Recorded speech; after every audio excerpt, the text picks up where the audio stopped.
શાંતિ 7/7/2026 આજના મીઠા બાબાના મધુર મહાવાક્ય। મીઠા બાળકો, તમને નશો હોવો જોઈએ કે અમારા બાબા આવ્યા છે, અમને વિશ્વના માલિક બનાવવા, અમે એમની સામે બેઠા છીએ। પ્રશ્ન છે, કર્મોની ગુહ્ય ગતિને જાણવા વાળા કયો પુરુષાર્થ અવશ્ય કરશે? ઉત્તર છે, યાદમાં રહેવાનો, કારણ કે એમને ખબર છે કે યાદથી જ જૂના હિસાબ કિતાબ ચૂકતું થવાના છે। એ જાણે છે કે આત્મા જો જૂના હિસાબ કિતાબ કર્મ ભોગ ચૂકતું નહીં કરશે તો એને સજાઓ ખાવી પડશે અને પદ પણ ભ્રષ્ટ થઈ જશે, પુનર્જન્મ પણ એવો જ થશે। બાબા કહે છે કે જૂના હિસાબ કિતાબને સમજવાના, એટલે કે કર્મની ગહન ગતિને સમજશે તો પુરુષાર્થ તીવ્ર થશે। ઓમ શાંતિ। બાળકોને અપાર ખુશીનો પારો ચડે છે જ્યારે જુએ છે કે બાપ દાદા સામે આવ્યા છે, સન્મુખ આવ્યા છે, અને આ પણ બાળકો જાણે છે કે 5000 વર્ષ પછી ફરીથી શિવ બાબા બ્રહ્મા તનમાં આવેલા છે। શું કરવા? બાળકોને આ નશો ચઢેલો છે। બધા બાળકો જાણે છે કે સ્વર્ગના માલિક બનાવવા બાપ આવેલા છે, અમને લાયક બનાવી રહ્યા છે, અમને તમો પ્રધાનથી સતો પ્રધાન બનવાની યુક્તિઓ વારંવાર બતાવતા રહે છે। યુક્તિ છે ખૂબ સહજ, બિલકુલ સહજ, યાદ બાળકોને શીખવાડે છે। અજ્ઞાન કાળમાં બાપને બાળક હોય છે તો સમજે છે અમારો વારિસ પેદા થયો। તમે જાણો છો આ સમયે બાપ આવીને અમને બાળકોને એડોપ્ટ કરે છે, દત્તક લે છે। આમ તો તમે બધા શિવ બાબાના બાળકો છો, પરંતુ બાબા પોતાના કેવી રીતે બનાવે, જે અમને સંભળાવી શકે અને અમે એમનાથી સાંભળી શકીએ? તો શિવ બાબા આ બ્રહ્માતનથી કહે છે કે હું તમારો બાપ છું, તમને સ્વર્ગના માલિક બનાવું છું। માત્ર તમારી આત્મા જે પતિત છે તે ન મુક્તિમાં ન જીવન મુક્તિ ધામમાં જઈ શકે છે। તમે બધા એક બાપના બાળકો છો, બધાને બાપની મિલકત લેવાની છે। અનેકના અનેક, ઢેરના ઢેર બાળકો છે, વૃદ્ધિ થતી જાય છે, એડોપ્ટ કરતા જાય છે। હે આત્માઓ, અત્યારે તમે મારી સંતાન છો, પોતાને રૂહ આત્મા સમજો। અમને બાપ મળ્યા છે જેને અડધો કલ્પ યાદ કરતા હતા, આ ક્યારેય ભૂલો નહીં। અડધો કલ્પ આત્મા આ શરીર દ્વારા યાદ કરતી આવી છે। હે પતિત પાવન, હે દુઃખ હરતા સુખ કરતા, કારણ કે રાવણ રાજ્ય છે ને। ભલે જે અત્યારે સમજે છે કે અમે ખૂબ દુઃખી છીએ, નહીં, અત્યારે જે સમજે છે અમે ખૂબ સુખી છીએ, અમને આટલા પદમ છે, અમારી પાસે આટલી મિલ છે, આટલા કારખાના વગેરે છે, આ તો બધું અલ્પકાળના માટે છે। અંતમાં તો ખૂબ ત્રાહી ત્રાહી કરવા લાગે છે, દુઃખના પહાડ નીચે આવશે, પડશે। બાબા કહે છે એટલી બધી મિલકત સેકન્ડમાં ખલાસ થઈ જશે। બાપથી તમને સેકન્ડમાં વારસો મળે છે, કહે છે તમને સેકન્ડમાં સ્વર્ગની બાદશાહી આપું છું। આ જૂની દુનિયા ખતમ થઈ જશે, લડાઈઓ લાગશે, નેચરલ કેલેમિટીઝ થશે, પ્રાકૃતિક આપદાઓ આવશે, સફાઈ તો જોઈએ ને। તમારી આત્મા પણ હવે પવિત્ર બની રહી છે, બાપ દાદા બંને સમજી શકે છે બાળકો કેટલી મહેનત કરે છે. બાપથી વારસો મેળવવાની મહેનત બિલકુલ થોડી આપે છે. પોતાને આત્મા સમજી બાપને યાદ કરો. તે રૂહાની બાપ છે, નિરાકાર. અમે આત્માઓ એમને બોલાવીએ છીએ ને. બાપ કહે છે તમારી આત્મા જે પતિત છે તે પાવન કેવી રીતે બને? પતિત પાવન તો એક બાપ છે ને. પાણીની નદી પતિત પાવની છે તો ઝટથી જઈને ડૂબકી લગાવીને ચાલી આવવું જોઈએ. ગંગા સ્નાન ખૂબ કરે છે છતાં પણ પતિત કેમ? રાત દિવસ આ ધૂન લગાવતા રહે છે. પતિત પાવન સીતારામ, અર્થાત બધી જે ભક્તિઓ છે અથવા સીતાઓ છે, બધાના રક્ષક એક રામ પરમ પિતા પરમાત્મા છે.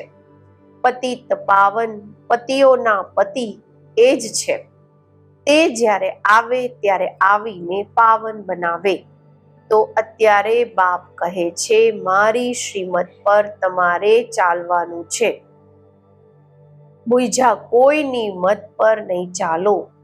એ તો સમજે છે ભક્તિથી ભગવાન મળશે.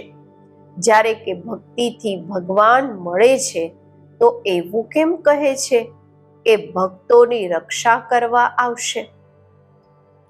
ભક્તો પર શું આપદા આવેલી છે જે રક્ષા કરશે?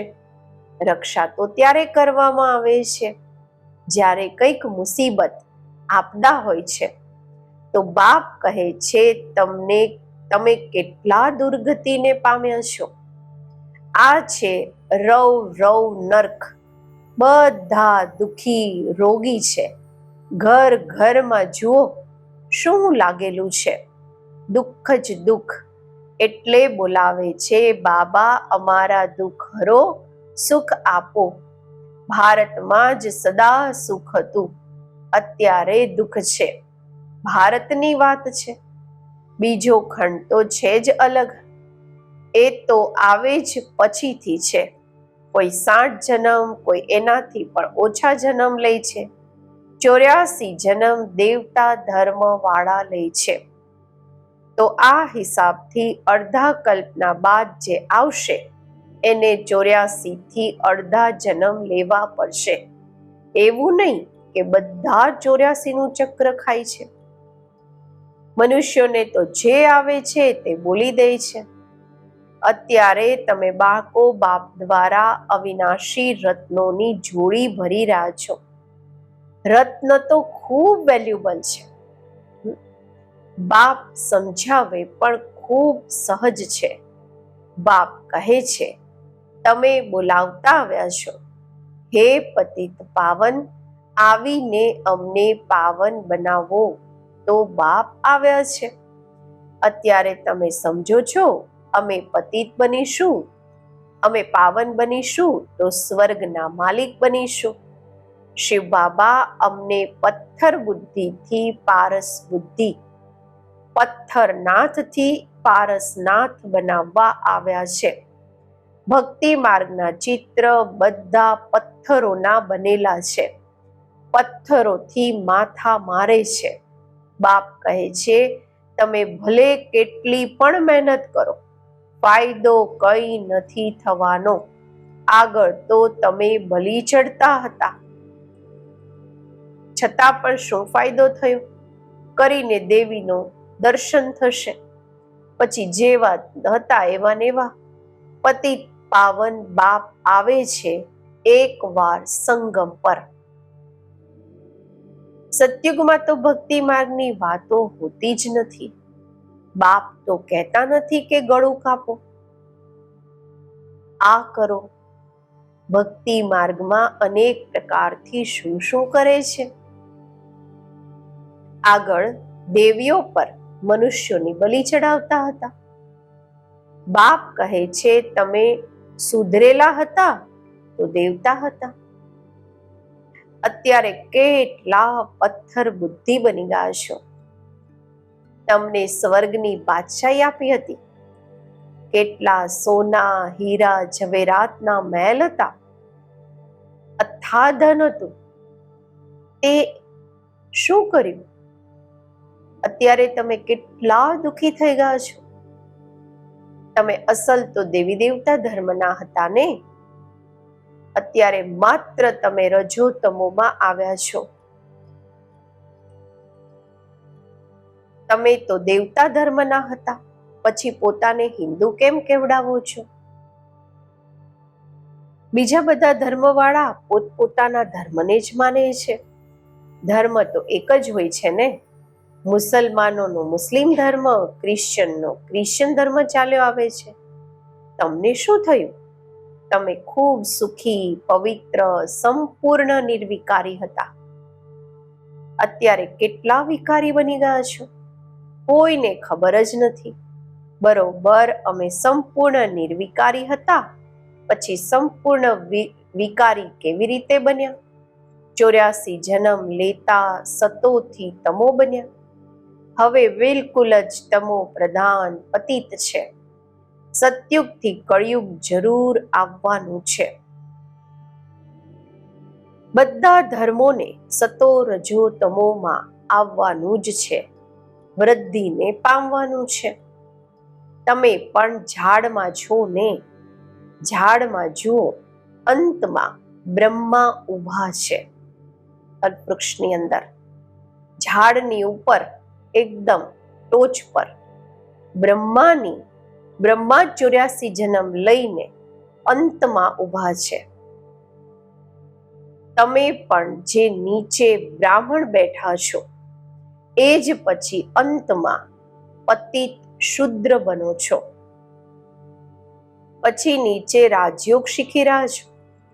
તમે પણ શુદ્ર હતા, અત્યારે બ્રાહ્મણ બન્યા છો. આ ખૂબ સમજવાની વાતો છે. અત્યારે ઝાડમાં ખૂબ સારી સમજણ છે. અત્યારે તમે રાજયોગની તપસ્યા કરી રહ્યા છો. તમારું જ યાદગાર ઊભું છે. આ ચૈતન્ય દેલવાડા મંદિર તે જડ, સતયુગમાં આ નહીં હતું. આ સમયે તમે પોતાનું યાદગાર જુઓ છો. તમે પ્રેક્ટિકલમાં સાચા દેલવાડા મંદિરમાં ચૈતન્યમાં બેઠા છો. સ્વર્ગની સ્થાપના થઈ રહી છે. પછી સ્વર્ગમાં આવશો તો આ મંદિર વગેરે કંઈ હશે નહીં. આ મમ્મા બાબા અને અમે બાળકો બેઠા છીએ. હુબહુ આ તમારું મંદિર છે. બાબા હંમેશા દેલવાડા મંદિરને યાદ કરે છે. નામ જ રાખ્યું છે મધુબન, ચૈતન્ય દેલવાડા મંદિર. પછી જ્યારે ભક્તિ માર્ગ શરૂ થશે તો પછી આ મંદિર બનાવશે. બાપે તમને ખૂબ ધનવાન બનાવ્યા હતા, તો તમે જ પછી એમનું મંદિર બનાવો છો. શિવનું મંદિર એક નથી બનાવતા, બધા બનાવે છે. યથા યોગ્ય, યથા શક્તિ. તમે જાણો છો અમે પૂજ્ય હતા, પછી દ્વાપરમાં પૂજારી બન્યા છીએ. શિવ બાબા જે એટલા સાહુકાર બનાવે છે, ભક્તિમાં પછી તમે જ એમનું મંદિર બનાવશો. આ વાતોને અત્યારે તમે જ જાણો છો. તો હવે પુરુષાર્થ કરી ફરી રાજાઓના રાજા બનવું જોઈએ. સતયુગમાં કહેવામાં આવે છે મહારાજાઓ, ત્રેતામાં કહેવામાં આવે છે રાજા. પછી દુનિયા પતિત બને છે તો મહારાજાઓ પણ પતિત, રાજાઓ પણ પતિત હોય છે. તે નિર્વિકારી મહારાજાઓનું મંદિર બનાવી પૂજે છે. પહેલા શિવનું મંદિર બનાવે છે, પછી દેવતાઓનું બનાવે છે. પોતે જ મંદિર બનાવીને પૂજે છે. 84 જન્મ તો ભોગવે છે ને. અડધો કલ્પ તમે પૂજ્ય, પછી અડધો કલ્પ પૂજારી બનો છો. મનુષ્ય પછી સમજે છે ભગવાન પોતે જ પૂજ્ય પોતે જ પૂજારી છે, બધું પોતે જ આપે છે, પોતે જ છીનવી લે છે. અચ્છા, જ્યારે કે એમણે આપ્યું અને લીધું પછી તમને કેમ ચિંતા લાગે છે? તમે તો ટ્રસ્ટી થઈ ગયા, પછી રોવાની શું જરૂર છે? બાપ બેસી આત્માઓને સમજાવે છે, હવે તમે આત્માભિમાની બનો છો નંબરવાર. કોઈ તો બિલકુલ બાપને યાદ કરતા જ નથી, દેહી અભિમાની રહેતા જ નથી. અહીંયા કેટલું સમજાવવામાં આવે છે, અરે તમે આત્મા છો, પરમાત્મા તમને ભણાવે છે, આત્મામાં જ સંસ્કાર રહે છે, આત્મા જ વકીલ, બેરિસ્ટર વગેરે બને છે, આત્મા મેજિસ્ટ્રેટ બને છે. કાલે શું બનશે? જો આત્મા બાપને સારી રીતે યાદ કરતી રહેશે તો પછી અમરલોકમાં જઈને જન્મ લેશે, મૃત્યુલોકમાં પછી બીજો જન્મ નહીં લેશે. જો કઈ હિસાબ કિતાબ રહેલો હશે તો સજા ખાવી પડશે, કર્મ ભોગ ભોગવીને ચૂકતું કરવું પડશે, પછી ઊંચું પદ. બાબા કહે છે પછી ઊંચું પદ તો નહીં મળશે ને. આ કર્મોની ગુહ્ય ગતિ બાપ બાળકોને જ બેસીને સમજાવે છે. આ પણ બાળકો જાણે છે. સતયુગ છે સતો પ્રધાન, દરેક વસ્તુ ત્યાં સતો પ્રધાન હોય છે. કહે છે કૃષ્ણ ગાય સંભાળતા હતા, રાજાઓ ગાય સંભાળે છે શું? એવી વાત તો હોઈ નથી શકતી. આ બતાવે છે સતયુગમાં ગાયો પણ ખૂબ ફર્સ્ટ ક્લાસ હોય છે, એને કામધેનુ કહેવામાં આવે છે. જગત અંબા સરસ્વતી પણ કામધેનુ છે. 21 જન્મ માટે બધાની મનોકામનાઓ પૂરી કરે છે. તમે પણ કામધેનુ છો, એ જ નામ પછી ગાય પર રાખી દીધું છે, જે ખૂબ દૂધ આપે છે. રાજાઓના ઘરમાં પણ ખૂબ મોટી ફર્સ્ટ ક્લાસ ગાયો હોય છે, જ્યારે કે અહીંયા પણ રાજાઓની પાસે એવી સારી સારી છે તો સ્વર્ગમાં કેવી સુંદર હશે. ત્યાં કોઈ વાસ એટલે કે બદબુ બિલકુલ નહીં હશે. અત્યારે બાપ બાળકોને કહે છે કે હું આવ્યો છું તમને ગુલગુલ એટલે કે ફૂલ બનાવીને સાથે લઈ જઈશ. મને બોલાવે જ છે, હે પતિત પાવન આવો, પતિત દુનિયા પતિત શરીરમાં આવો. આ છે પતિત, એ છે પાવન ફરિશ્તા. બાબા કહે છે કે બંનેની તુલના બતાવે છે ને, તમે પણ પતિતથી એવા પાવન ફરિશ્તા બનશો. સતયુગી દેવતાઓને ડીટી કહે છે, દેવી કહે છે. સૂક્ષ્મ વતનવાસી છે ફરિશ્તા. અત્યારે તમે ફરિશ્તા પવિત્ર બનો છો. બાપ કેટલી સહજ શિક્ષા આપે છે. અહીંયા જ્યારે આવે છે તો કોઈ પણ બારવાળા મિત્ર, સંબંધી, ઘર ઘાટ, ધંધા ધોરી વગેરે યાદ નથી કરવાનું.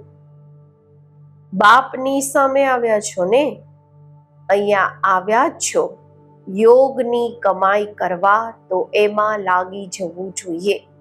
અચ્છા, મીઠા મીઠા સિકિલધા બાળકો પ્રત્યે માતા પિતા બાપ દાદાના યાદ પ્યાર અને ગુડ મોર્નિંગ. રૂહાની બાપના રૂહાની બાળકોને નમસ્તે. આપણે રૂહાની બાળકોના રૂહાની બાપને નમસ્તે. ધારણા માટે મુખ્ય સાર: સજાઓથી મુક્ત થવા માટે જૂના બધા હિસાબ કિતાબ યોગ બળથી ચૂકતું કરવાના છે. ટ્રસ્ટી થઈને બધું સંભાળવાનું છે. કોઈ પણ વાતની ચિંતા નથી કરવાની. આત્મ અભિમાની બનવાનું છે. બીજું છે, આ કમાઈનો સમય છે. આમાં ઘરઘાટ, ધંધાધોરી, વગેરે યાદ નથી કરવાના. ફરિશ્તા બનવાના માટે એક બાપની યાદમાં રહેવાનો પૂરો પુરુષાર્થ કરવાનો છે. આજનું વરદાન: યાદની સર્ચલાઇટ દ્વારા વાયુમંડળ બનાવવા વાળા વિજય રત્ન ભવ. બાબા કહે છે, સર્વિસેબલ આત્માઓના મસ્તક પર વિજયનું તિલક લાગેલું છે જ, પરંતુ જે સ્થાનની સર્વિસ કરવાની છે, સેવા કરવાની છે, એ સ્થાન પર પહેલેથી જ સર્ચલાઇટની સકાશ પોઝિટિવ વાઇબ્રેશનની રોશની નાખવી જોઈએ. યાદની સર્ચલાઇટથી એવું વાયુમંડળ બની જશે જે અનેક આત્માઓ સહજ સમીપ આવી જશે, નજીક આવી જશે. પછી ઓછા સમયમાં સફળતા 1000 ગુણા થશે. આના માટે દ્રઢ સંકલ્પ કરો કે અમે વિજય રત્ન છીએ, તો દરેક કર્મમાં વિજય સમાયેલી છે. સ્લોગન છે, જે સેવાને કે બીજાને ડિસ્ટર્બ કરે, જે સેવા સ્વયંને અને બીજાને ડિસ્ટર્બ કરે, તે સેવા નથી, બોજ છે. અવ્યક્ત ઇશારા: જ્વાળા સ્વરૂપ સ્થિતિમાં રહી શક્તિશાળી યાદનો અનુભવ કરો. જ્વાળારૂપ બનવાના માટે આ ધૂન સદા રહે કે હવે પાછા ઘરે જવાનું છે. જવાનું છે એટલે ઉપરામ. જ્યારે પોતાને નિરાકારી ઘરે જવાનું છે, તો એવો પોતાનો વેશ બનાવવાનો છે. તો જવાનું છે અને બધાને પાછા લઈ જવાના છે. આ સ્મૃતિથી સ્વત જ સર્વ સંબંધ, સર્વ પ્રકૃતિની આકર્ષણથી ઉપરામ, અર્થાત સાક્ષી બની જશો. સાક્ષી બનવાથી સહજ જ બાપના સાથી કે બાપ સમાન બની જશો. ઓમ શાંતિ.